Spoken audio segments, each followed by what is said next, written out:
sa atin.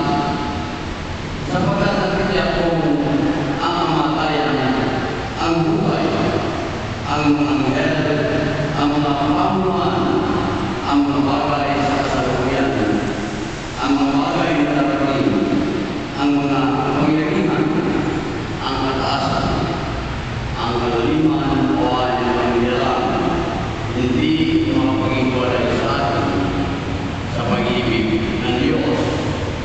Pag-ibig na ipinalaman niya sa atin sa pamamagitan ni Kristo Jesus na ating Panginoon, ang salita ng Diyos.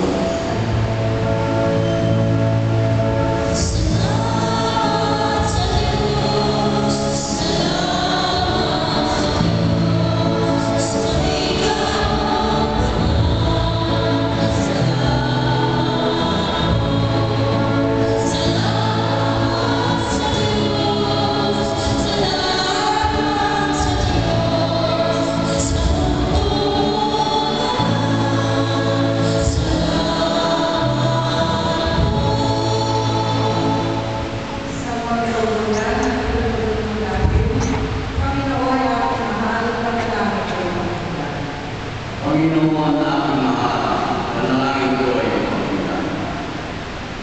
Hindi mo poon ang aking dalangin, sapagkat magiging kaya ako ay hindi. Itong iyong lingkod, huwag mo nang susukin, palit mo ng lahat, kami